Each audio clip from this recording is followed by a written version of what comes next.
The On the Mark podcast is brought to you in part by Synovus. Synovus, the bank of here.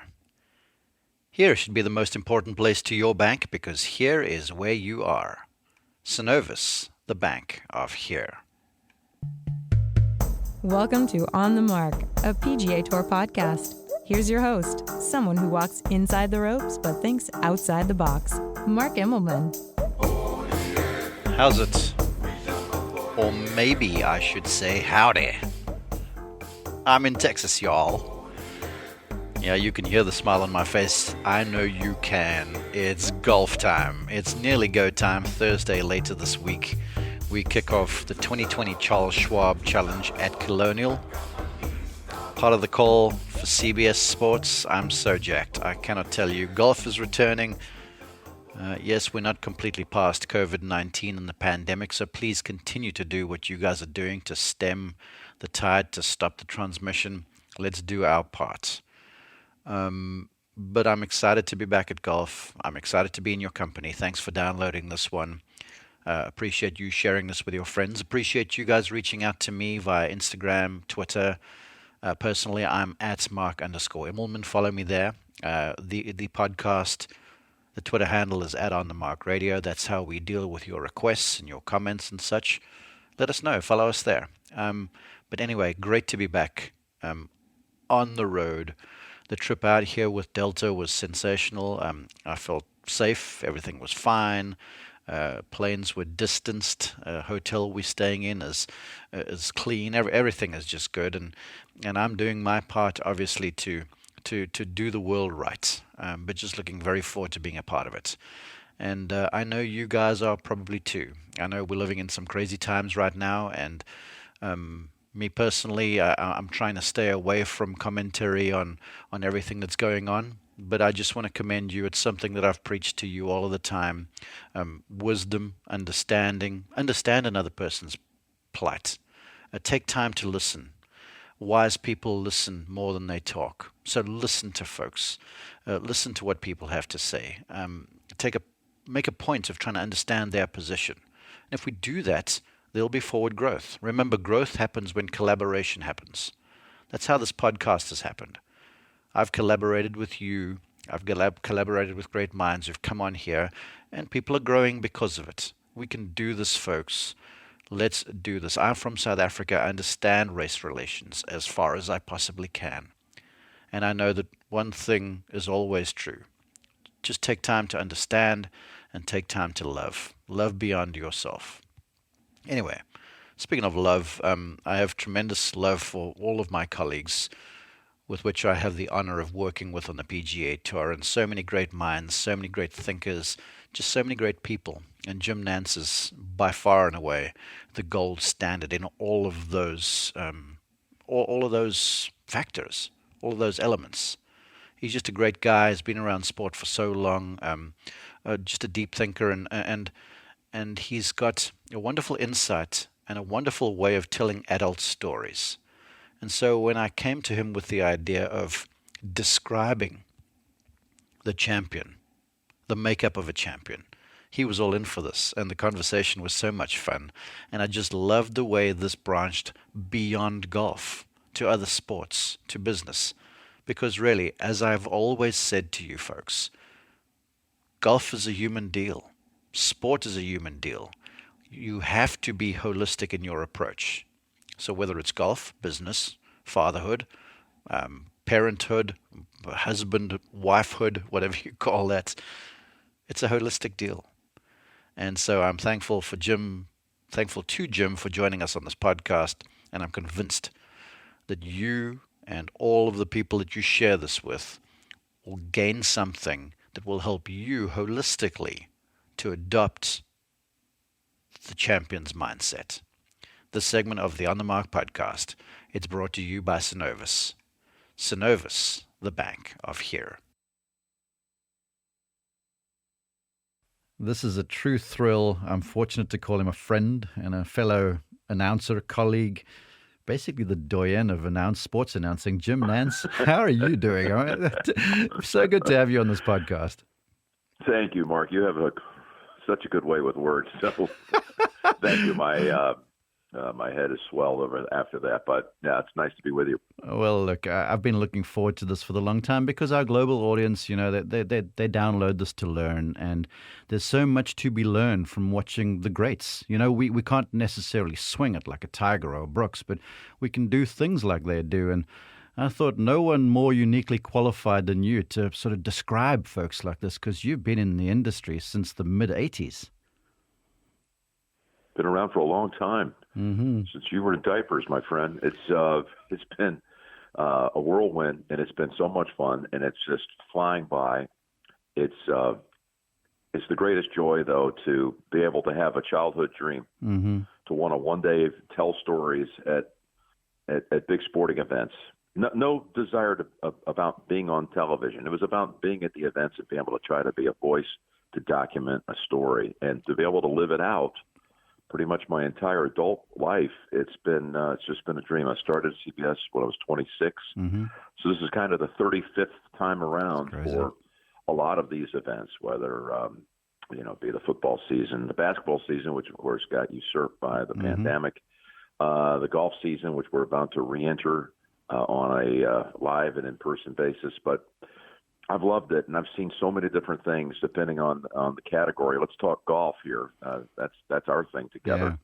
Yeah. And I mean, I got to come in on the end of Jack Nicklaus and be there from his historic sixth green jacket to covering the likes of the Norman Faldo, Tom Watson, all of that kind of going together into Phil and VJ and Tiger and now the next young brigade. It's a pretty big scope when you add it all up. Well, as I mentioned, you are uniquely qualified.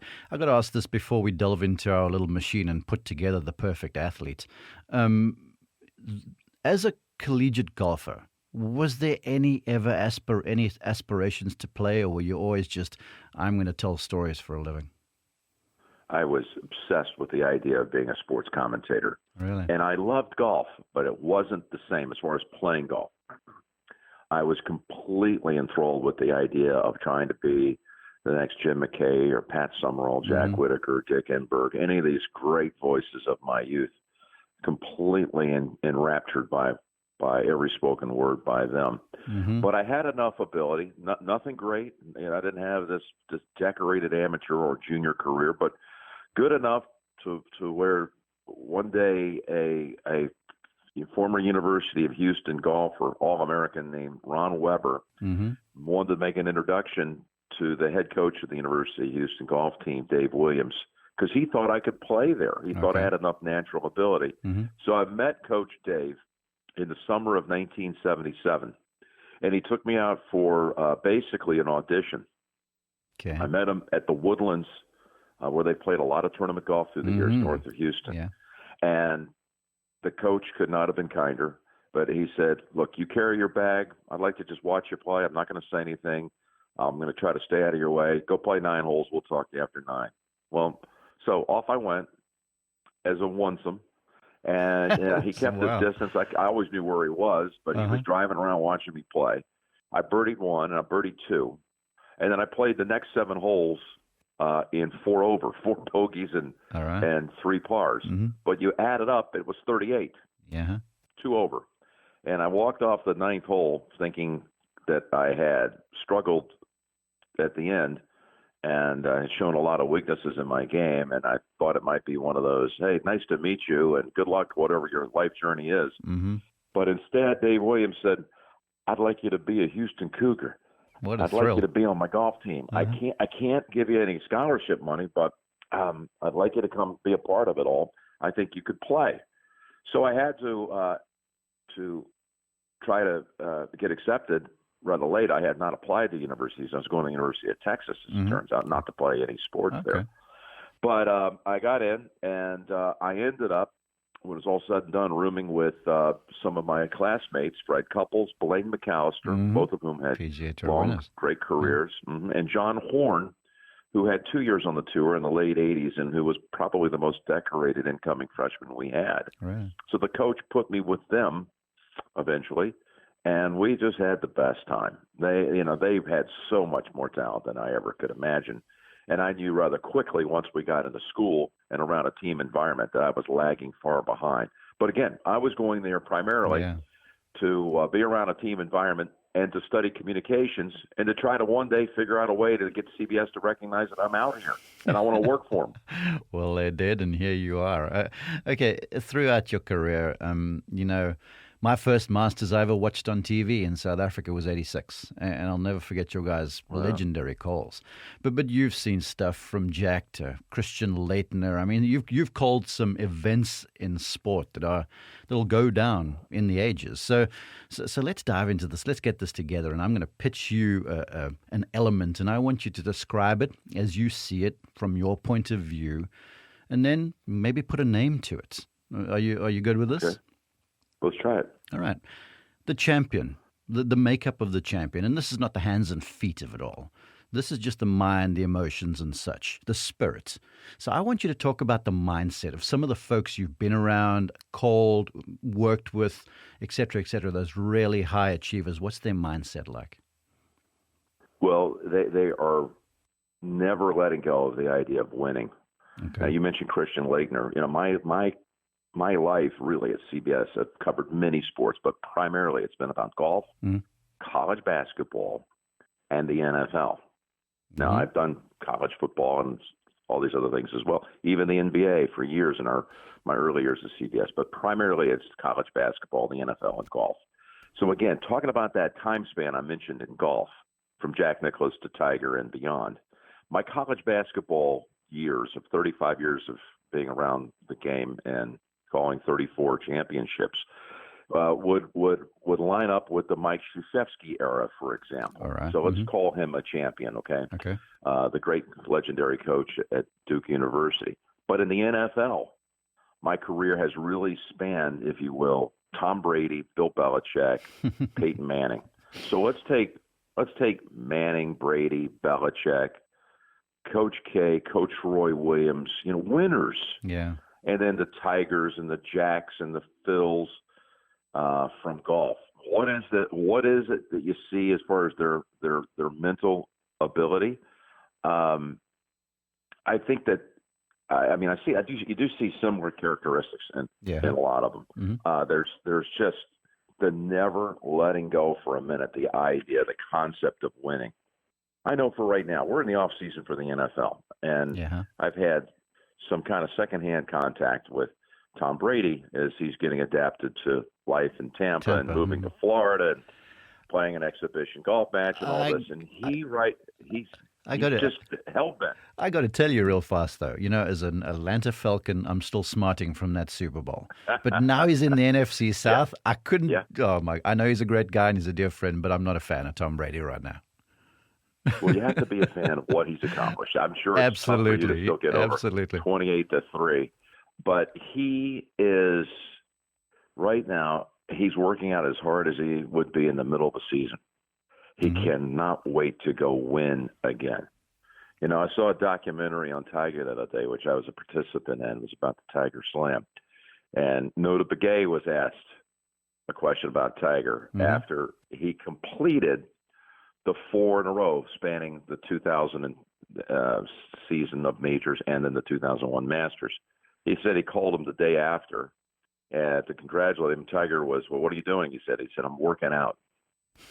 This is the mindset that they're never happy. Well, they're never satisfied with their most recent result. They want more. They want to win. They are addicted to winning. They can't have enough of it. Does it appear? Does it appear to you that this was born with, or was it learned, or a combination of the both? I think it's probably somewhere in a combination. I think that these are special athletes with a special makeup, and this is the strength, by the way, with all their physical skills they have. Mm-hmm. I mean, you definitely would have to say that that's the thing that separates them the most. Yeah. It starts in their brain, starts with their will and the determination, and all of that stuff comes out of your mind. The drive to be a champion, And I think that's what separates them more than the physical part of it. And the preparedness, I guess, is an extension to sacrifice. It is an extension. It is a derivative of that. Yes. To make sacrifices to that end. Mm-hmm. No, it's all in your head what you have to do to try to be the greatest ever. And they all have it, the ones we've mentioned. All of these things are sort of closely intersected. The notes I've got jotted down, as you know, as I thought about the athlete or the businessman, whoever, the business lady. So mindset, you talk about this always going forward, the desire to win. Attitude, I guess, is a close cousin. Talk to me. I mean, you've been in the booth with some legends, really. Even Rusty Wallace from NASCAR. Talk about attitudes of these folks when you've spent time around them, please. Well, a lot of times when we get the athlete to come into the booth, take Grant Hill is one of my basketball partners. Mm-hmm. He would have had. He's in the Basketball Hall of Fame, so I don't want to cut short what he has accomplished on the court. First of all, he's a Hall of Fame person, but he had a nagging foot injury that maybe prevented him from being up there in that, Michael, Kobe, LeBron category, which I think he could have been. But he still had a Hall of Fame, 17, 18-year playing career mm-hmm. and a legendary college career. So I see these athletes when they decide they want to enter the booth, and they're weaning off of that part of their lives where they wake up every day trying to think of how they're going to get better to win the next game or the next golf tournament. It's mm-hmm. an interesting time in their lives. Yeah. It's a true swish pan transition for them mentally, because now they're entering a world that they're not necessarily trained to do. They have to kind of learn it, and I never worry about the effort. You always know the effort to be great is going to be there, but it's just interesting watching them trying to pick up a new skill set. Hey, Grant Hill is such an interesting case study because, correct me if I'm wrong, was a teammate of Christian Laettner, who was the star at Duke. Hill was good, from what I can remember in my days in college, and then he turns out to be. He was comfortable with his place, I guess, on the team, but then just parlayed that into a legendary career. Well, first off, when Grant was a freshman, Christian was a junior. Okay. So it was Christian's team and Bobby Hurley's team. Mm-hmm. So they won the title, and now they come back looking for the repeat title in '92, which they pull off. And, of course, Laettner had the legendary shot in the East Regional Final against Kentucky. And, of course, the ball was thrown to him, inbounded by Grant. But Grant was a sophomore. And typical of Grant's, he's just such a five-star guy. He was 100% in on it being about a team. And even though he was, at the time, everybody could recognize his talent level was off the charts, he was respectful of the fact that he was an underclassman. Mm-hmm. And it was Laettner and Hurley who had been there and gone through all the tests and games and battles for 4 years. So, then Grant still, came back and played in another national championship game in '94 when he was a senior, losing in the final to Arkansas. But, there was a lot of talent around that team. Yeah, I'll tell you what. It's so important to me as a coach and now broadcaster and folks that I advise and mentor in my capacity, as I always try and say to them, the folks that I've encountered, their self-talk about themselves is always different to your regular individual. What's your experiences with these winners, these champions, and the way they talk to themselves and about themselves? Well, it's an interesting, you told me you wanted to talk about this, and that's not something that's broached that often, mm-hmm. That internal voice that you have. I've never really discussed it with anyone that I've ever worked with. I think we all have it. If you aspire to be good at something, you're constantly going through evaluation of what you can do to make yourself better today from yesterday, things you can improve on. How do you do it? There's a lot of different ways to do it. Some people just flat out, talk to themselves, in the shower, going through a checklist of things to do. Some may find it in prayerful meditation as a way to communicate with yourself.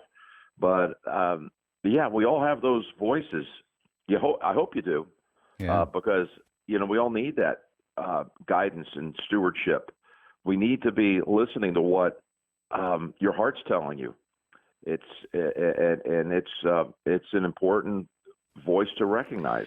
I've never been asked about it before, but do I have self-talks? Do I have checklists and ideas and thoughts and ways that I'm trying to make sure that I'm better today than I was yesterday, and things that I'd like to be able to achieve? Absolutely. Yeah. I mean, I don't know anyone who accomplishes things in life that doesn't do that.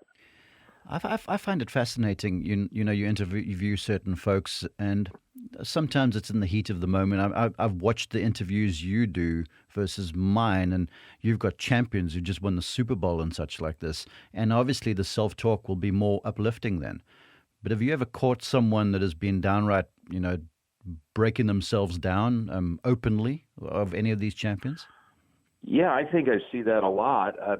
First off, I never go in with too much of a plan or a structure to what I'm going to do in those moments. It's so raw.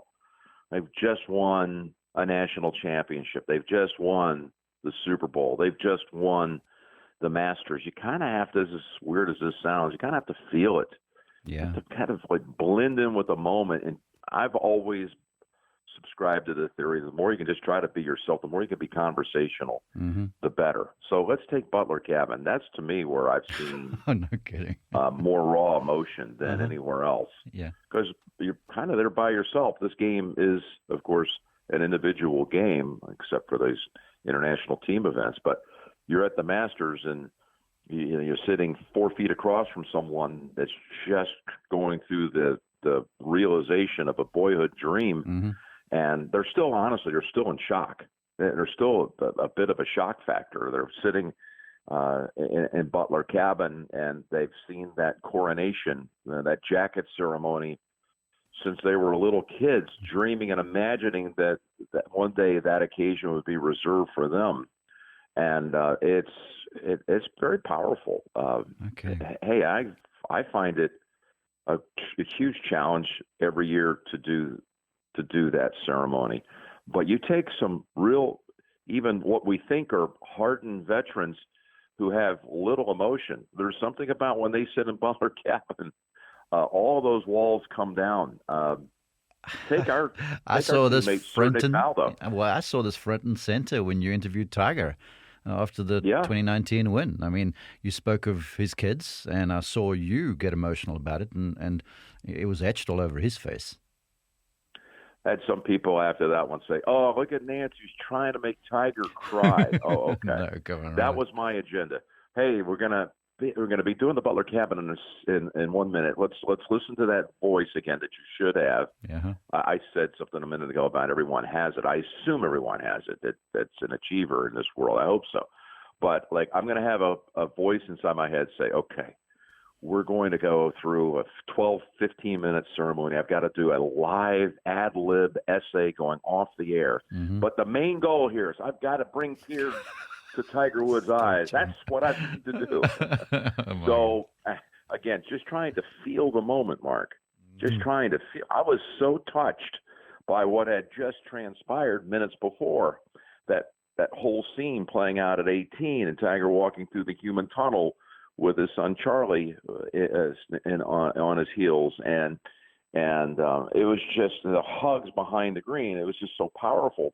Yeah, I had to ask him about it.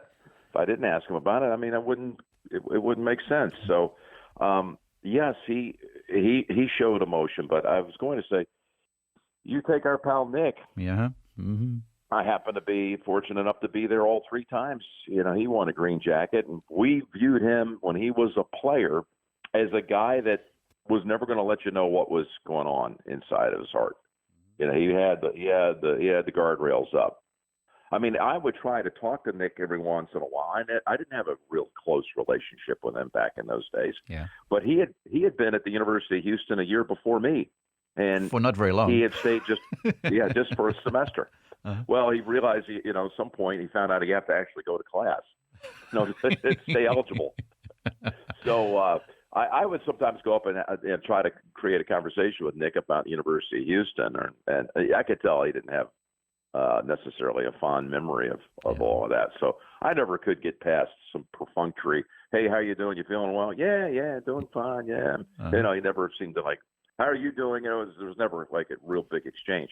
So when he won for the first time at Augusta in '89 and he came down to the cabin, I thought that might be kind of tough. I didn't know how much we'd be able to get out of him. Man, I sat across from him, Mark, and I looked into his eyes, and I saw tears welling up in his eyes. I could just see a different side of Nick, the Nick that we know today, the Nick that we love as a teammate and a friend. Now that he's a broadcaster and he those champions mindsets we talked about earlier. Well, Nick had it. Yeah. Nick woke up every day trying to be the greatest. Now that was behind him, there was a transition point. I used Grant Hill as the illustration. I could have just as easily used Nick. Now that we know who Nick really is, and what you see on the air is definitely, Faldo's real personality. But at the time, he's winning the Masters. I didn't know what to expect, but I saw the Nick. I saw an early glimpse of the Nick that I would know later on. You know what? That's such a good point there. The evolution of Nick Faldo speaks to what is required to go and achieve at whatever you've picked to excel in sport, business, whatever. Discipline goes without saying. Work ethic, they go hand in hand. I want to talk to you about the dealing with successes and adversities, because the one thing to me, from my vantage point, it seems that the champions look at both success and failure as equals, really, and they just do it, deal with it, get by it. Am I crazy, or have you had the same experiences? I think every one of them would tell you that the joy of winning is not as strong as the devastation of losing. That's true. It's one of those trigger points for them that drives them. Losing is a whole lot worse and grander than the joy of victory is to these guys. And that's why they keep coming back full onslaught to win and avoid that feeling again. A few years ago, just to finish up with Nick, I was doing a Patriots game at Wembley Stadium in London. All right. They play several games most years over in London, the league does, and I think I've called 5 of them over there. But one year we coordinated it to be able to shoot a documentary with Nick that would air before the following spring's Masters tournament. And I wanted to go back to his hometown of Welwyn Garden City. It's a good ways outside of London, maybe an hour and a half or so. But it's a real suburb, real rural area. And that was fascinating to me. Now, at this point, of course, I'm many years down the road sitting in the booth with Nick, and now we've got a full-blown friendship. It's not that broadcaster-player relationship I mentioned before. We're now teammates. But I couldn't wait to go back and see what it looked like. Of course, I knew that Nick was an only child and all of that. But to go back and see the golf course he grew up on, go into the house. He was actually born in the house. Oh, I didn't know. And even went into his bedroom. The folks that live there now are nice enough to let us bring a whole camera crew in and shoot the whole thing. And to see the emotion of it all, but to see what Nick came from. I'm not trying to describe it and over embellish it, but it was modest. Okay, it was modest. And his dad was an accountant. His mom worked as well. Now at this point, his mom was living in a house that Nick had bought for her. And we even had cameras as Nick came up to the door, and it was a bit, set up in advance. But saw the embrace, did an interview with Mrs. Faldo, talked to people out at the golf course that he grew up on. Again, a nice course, a modest course. Okay. But I got an idea from everybody who was there about that word you used a minute ago, discipline. How hard he worked to train himself to be a champion. Nick had often told the story about his dad taking him up to go see, I believe it was the 73 Open at Troon, won by Tom Weiscott. And all he wanted to do was sit there and watch guys hit balls on the range. Okay. And he took that data point, watching the swings and watching them go through their preparation. He took that back to Welland Garden City Golf Club. And he pretty much trained himself off those images he had in his head. He didn't have the technology and the video equipment that kids have today. I mean, he got a view of what it looked like, how they hit it, and he came back and took giant leaps forward as a player. And again, this came out of Nick was a swimmer before he was a golfer, no and a cyclist. He took to golf after he saw Nicklaus play, not win, in the 71 Masters won by Charles Coody. He was watching that. He was mesmerized by this yellow shirt that Jack wore. And that was kind of, at that point, Nick was, 13 years old, maybe 11. No, even 13, I guess. And anyway, that's what inspired him to go learn how to play the game. And, I mean, he got there through true. Yeah. Discipline, self-taught, never going to say anything other than this is all about me being a champion golfer. I guess. Driven to be exactly what he was. I guess this begs the question then, and I want your take, Jim. Is it perhaps a luxury to come up hard scrabble and not have things come that easy to you? What say you? I think that sometimes that you see that a lot, but that's not true in all cases. Of course, that's not true in all cases. I mean, I don't think you have to have a tough or even an impoverished background to necessarily drive to be great. We mentioned Grant Hill earlier. Grant's mom and dad were hugely successful. Again, an only child. His dad, Calvin, was a Yale graduate and an NFL star. His mom has worked in some really important business roles in her life, and continues to serve on a number of boards, and she's had her own hugely successful career. You take Tom Brady and his family from the suburbs of San Francisco. His father had an insurance business up in San Mateo, and again, there's no two cases. Peyton Manning's father was an NFL star. He definitely wasn't raised in a kind of hard scrabble environment, but they had the drive. They got a whiff of something that looked like greatness to them, and they latched on to that, and they wouldn't let go. Let's talk a little bit about timing, because it seems like Tigers, they've got a sense for the moment. When the moment is there, or cometh the moment, cometh the man. You were on hand for one of the great shots and great calls in '86 on 16 there, when Jack was in the midst of making his way to that legendary win at Augusta National. Talk to me about the timing and the sense for the moment that the champion has. Yeah, it's so much easier to kind of recognize when you look at it in the rearview mirror. At the time, maybe we should have been more aware that, of course, Tiger's going to pull off the great shot here to win. Of course, Jack Nicklaus is meant to win the '86 Masters, and he's going to almost make hole-in-one at 16, whatever it might be. But no,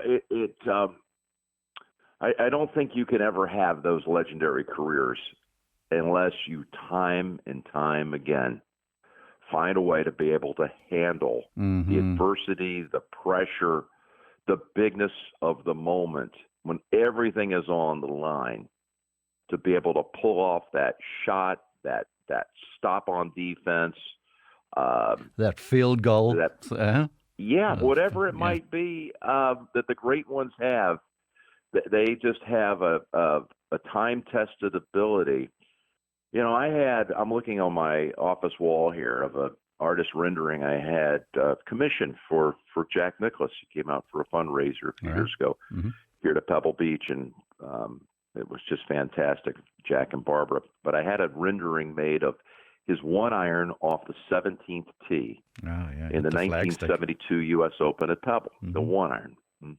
The one hopped off the flagstick and led to a tap-in birdie and on his way to winning the U.S. Open at Pebble Beach. Well, the original piece that we had, I gave to Jack. Jack then, in turn, gave it to Pebble Beach Company, and Pebble Beach announced on the spot that it would hang that picture in perpetuity. in the hallways of the lodge, and there it is, right outside the tap room to this day. This beautiful oil painting of Jack at the top of his swing. Well, on that night when we surprised Jack with the piece of art, we had 150, let's say, gathered around that tee on the 17th at Pebble for a cocktail reception. Okay. And I wanted Jack to be standing on the very spot where he had struck the shot. The actual tee is the back of the fourth tee. Yeah, it's never used except in USGA competition. Yeah. Do they back the 17th tee up to the back of the fourth tee? So we stood there on the exact spot from which Jack, all these years earlier, 35 years earlier, had hit the 1-iron. And I wanted Jack to take us through what he was thinking at that time. What was the voice in his head saying? Okay, get back to your point. All I had to do was say, Jack, take us through that very one moment in time. Now, again, it's the 71st hole of the U.S. Open. Jack spent 20 minutes talking about a golf swing. How long does a golf swing take, Mark? What is it? Less than a second. A quarter of a half of a second? Yeah. Okay. He spent over 20 minutes talking about the swing, not the result, nothing like that. Are you serious? Just what the voice inside of his head was saying. He expressed it for 20 minutes. Talked away, taking the club back. The first, I don't know, on his takeaway, and we're not even talking about the club head being, above ankle height. All right. On the club way, he reckoned, and on the takeaway, he realized he had the club a little bit shut. That's how it started. You're kidding me? Are you serious? Yeah. Okay. But you think of all the pressure, all that was on the line with a 1-iron in your hand into the wind. Yeah. And that voice that you recognize, that inner voice, he was able to tap into that 35 years later and give us 20 minutes about what that voice was saying over a 1-second shot. What incredible! That's incredible. And you know what? As a follow-on, I guess the way for the aspirant, champion listening to this, the learning to deal with the adrenaline and the moment in these highly charged pressure cooker moments, that is a skill in itself, right? I think that the great ones, and for those that are listening and learning, and I'm sure they could even relate to it right now, whatever level of competition they are, that when you get into something that's really good and stressful and everything's on the line, there's a sense of calm in your head.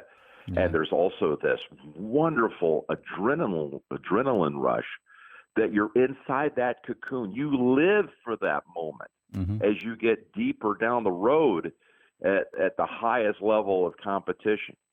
Again, all the names we've mentioned before, the great football players, basketball players, the great golfers, they want that feeling again. Yeah. They want to be ball at your own 15-yard line, down 4, no timeouts, and a minute and a half to go. They can't wait to be hooked up to that again. They just live for that feeling.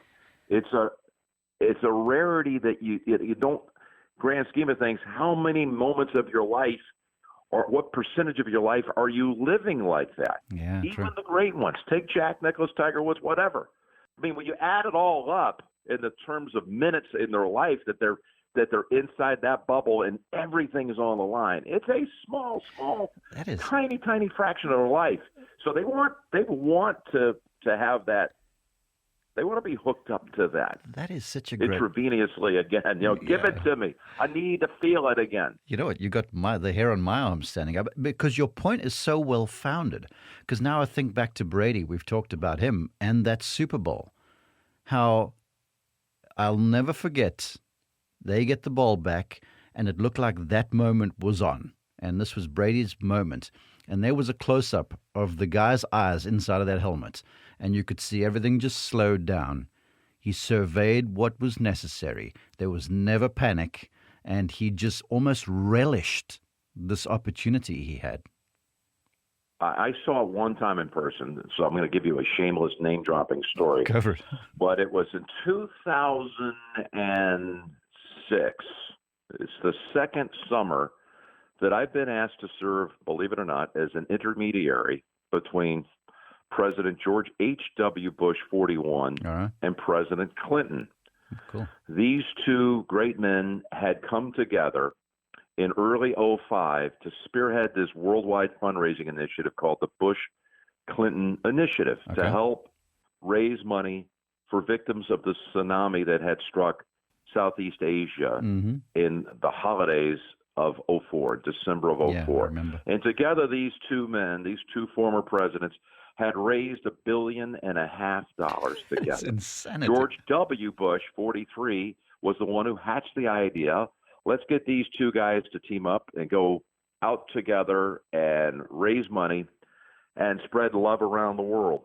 Incredible idea. And during this time of globetrotting and fundraising, a friendship was struck, a deep friendship that lasted all the way until 41 passed away on November 30 of 2018.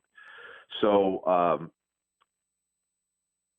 as this friendship evolved, they decided they wanted to get together socially one summer, the summer of 2005. And I got asked to be the ultimate fly on the wall. Come hang out at Maine at the Bush compound and play golf, have dinners, play cards, whatever it might be for a couple of days, and just keep the conversation going. That's something I never have a problem doing, keeping a conversation going. So we had the grandest of times, and they decided to do it again the next summer. And this time they wanted to have a fourth to play golf with. We played golf with the great Ken Rayner, the pro of the Cape Arundel, the first year, but they were looking for, on this case, celebrity that, and that's not the way they termed it, but President Bush wanted someone that he thought President Clinton would get such a charge out of. So I suggested Tom Brady, and President Bush was so thrilled by the idea. He just, again, thought, really? You think he'd come play golf with us? So I called Tom, and, I think at first he thought this was some sort of crazy prank on my part, but anyway, we got everything aligned. He came up to Maine. Couldn't stay the whole time, but we went out and played golf on this first day that he arrived. And we played sixes. First 6 holes, I played with President Clinton. Brady played with President Bush. We played to a draw. I can't remember the exact match detail of who won the second set, but I was with 41, and Brady was with President Clinton. The next 6 holes. Now we get to the last 6 holes. I'm going to team up with Brady. Versus and presidents. The two presidents are going to be playing together.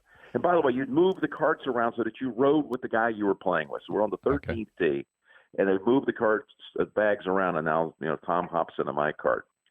And I looked at him and I said, "Hey, Tom, not that anybody's ever going to know about it, but someday you'll be able to tell people that we did something that's never been done before in the United States of America.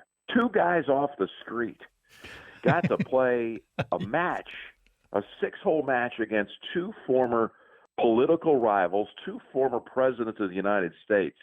I don't know about you, but when I tell this story down the road, I'd like to say that we won." That look you described of Tom Brady a few minutes ago when he got the football, and you could see it in his eyes. It's like all of a sudden, the Tom Brady who was giddy with excitement, as you would be, as I was, about the environment, the people you're hanging out with on a beautiful sunny afternoon in Kennebunkport, Maine. Suddenly, as soon as I triggered that thought, there was this glossed over look in his eyes. Tom Brady, the killer competitor, had suddenly just been activated. Beast and mode. For the next 6 holes, he barely said a word. He didn't miss a shot. We beat the 2 presidents 5-up over 6 holes. That's rude, Jim. No, that's not very nice. Tom shot 73 that day, and we got to walk away saying that we had won. So I got to see it up close. His countenance completely changed with just the idea, we got an opportunity here. We can make history. We don't want to be able to tell this story down the road and say, these 2 guys beat us. So it was my Belichickian locker room motivational speech. Must be. I'm giving myself far too much credit here, but I saw Tom the competitor up close. What a cool story. I appreciate you sharing that. Okay, I've kept you for so long. I would be remiss, Jim. I was going to ask you for 3, and I know it's going to be hard for you given all of the shots and the events and the moments that you've seen and described for people around the world. But is there a golf shot, or is there a shot that just stands out to you as like, wow, this is etched in my mind for the rest of my days? Well, you mentioned one earlier, Jack 86, 16th hole. On your hole. I'll never forget it because, it doesn't feel real now. I was in the tower. I was 3.5 years removed from graduating college. I had internally that voice. That's kind of my theme of this thing. You brought it up. My internal voice was trying to calm me down that I could handle the gravity of this situation. I was 26. And I've got Jack Nicklaus making this historic run. He's come off eagle at 15. How am I going to handle this? I just want to. Can we just get out of here clean and hopefully get the invitation to come back in 87? So, Jack hit it off the slope, the back left hole location at 16, and it very nearly went in for an ace. And I basically said nothing except the bear has come out of hibernation. Which was one of the great calls of all time. I mean, did you have that in your back pocket, or was that just spur of the moment? No, I didn't. But in fact, I don't even know where it came from. But as soon as I said it, I had instant regret. Really? I just was flooded with fear. I thought I had just repeated a line that had already been used somewhere else on the broadcast. Okay. Given the fact we have announcers at that time stationed at the 10th tower, the 10th hole with Bob Murphy in those days. Steve Melnick was down on 11. So by the time you get to 16, there's been a lot of commentary about Jack and this run that's already been exhausted. So as soon as I said the bear has come out of hibernation, I thought, where in the world did you come up with that? I know where you came up with it. Talking to myself again. Somebody else used it. You just relaundered a line that's been used on the air. Oh, man. So I walk back. I beat myself up a little bit. It all ends. Jack's won. April 13th, 1986. I'm walking back to the compound. I end up jumping in a golf cart and get shuttled on the invitation of Ken Venturi, who spotted me. Talk about a legend. Jump in and give me a ride back. Yeah, great teammate for 17 years. I love the man. His birthday was yesterday, the day before we recorded this. Would have been 89. So anyway, we get to the compound. I walk up to Frank Cherkinian. I'm trying to stay positive. Everybody's euphoric after this show.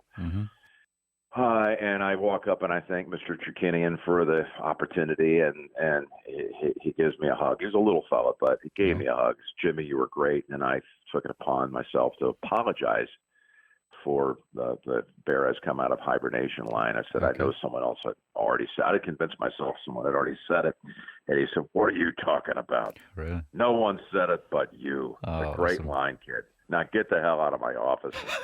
You'll be back here next year. What a cool story. Well, I can see why that I to this day could describe that shot. Having watched it, it was my first Masters I saw on TV, as I had mentioned, and the pictures, the moment. You talk about timing.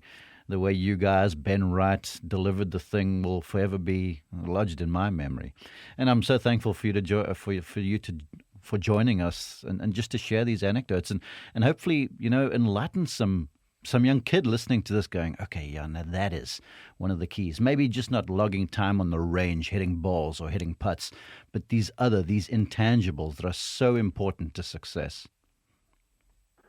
Well, for that young kid that's watching or listening, I should say, somewhere, and he's wondering, how do you get there? I think the one word maybe we didn't use in here was visualization. True. And part of that visualization component is the voice that comes with it, right? I mean, you can't visualize it and go through the instruction and the thought process without hearing yourself. And explaining it to you. So visualization, it's a powerful thing. I heavily believe in it. And if you are one of these young kids and you're listening right now and you have game, visualize that one day that Butler cabin ceremony, that's where you want to be. That's where you want to go. I know that I wanted to be working for CBS since I was 11 years old. I was obsessive, compulsive, whatever you want to call it about it. I could see myself in that role. Now, that's going to sound crazy and egomaniacal and the whole thing, but it had to do with trying to achieve it. And by the time I got there in my mid-20s, I had dreamt it so hard that the first time I actually went on the air for CBS, I felt like I had been there before, as Incredible. Bizarre as that sounds. Yeah, I didn't feel like I was entitled to it. It's just I had thought about it so much that it was real to me now. It had become real in my brain. So dream it, whatever it is you want to achieve, whether it's golf or something else. Dream it so hard that you make it real. You make it your own, and you got a great chance of getting there. Ladies and gentlemen, the Reverend Jim Nantz. Jim, what an incredible conversation. I can't thank you enough. And our fans around the world, I'm sure, are very thankful for you joining us. I appreciate you, buddy. Stay safe, everybody. Great to be a teammate with you, Mark. I look forward to being back on the road with you real soon. This segment of the On the Mark podcast was brought to you by Synovus. Synovus, the bank of here. Well, it's great to be a teammate of Jim Nantz's too. It's beyond a dream come true for me as a young South African kid, growing up playing multiple sports, getting into golf, excelling some in golf, coming over to the United States, to college, to Columbus State, and then working overseas for a while, became a young golf instructor, and then somehow fumbled my way into announcing, first with PGA Tour Radio, and then, of course, with PGA Tour Live, and now CBS. And it has been a serendipitous journey. And to get someone to spend time with someone like a Jim Nantz, who, incidentally, folks, if you want to model yourself on someone, he could be the guy. Fiercely professional, just incredibly humble, works very hard at his craft, and treats everybody with respect and dignity, which I certainly appreciate, and it's something I strive towards. So having him on this podcast to share all of his insights, all of his experiences and anecdotes, just a thrill for me, and I hope that for you, it's just taken you inside the huddle. It's taken you inside the ropes. It's taken you into the booth, into Butler Cabin. You heard that there. And just helped you to understand the makeup of a champion. And I'm thankful to Jim for joining us. I'm thankful to each and every one of you for joining us on this podcast. Thanks for downloading. Really, it's because of you guys that I'm so energetic and so passionate about this podcast. Continue to share this with your friends. Let's continue to grow. Let's continue to help each other do the right thing. Remember, strive for wisdom. Strive for understanding. Strive to make quality decisions. Put yourself in another person's shoes. And help them perhaps with their golf by passing on this podcast. Thank you very much. You guys mean the world to me and my On The Mark crew. Hey, golf is back. I'm in Fort Worth. Hey, to put this into context real fast, the Jim Nantz conversation was recorded a couple weeks ago. But golf is back on the PGA Tour, and I am amped. Have a great time with it. Get out, play golf, be careful, have lots of fun, make lots of birdies. Take it easy. This broadcast and all associated rights, including copyright, are owned exclusively by the PGA Tour and may not be used in whole or in part without the prior written permission of the PGA Tour. Synovus is the bank of here. Here is where roots run deep and familiar faces welcome you home. Here's a place that keeps getting better with time, because every generation leaves it better than the way they found it. And here's where our bankers are helping turn ideas into business realities, because they understand what it means to be from here. It's where we smile when we see our customers and where they smile back. Synovus, the bank of here. Synovus, member FDIC, equal housing lender.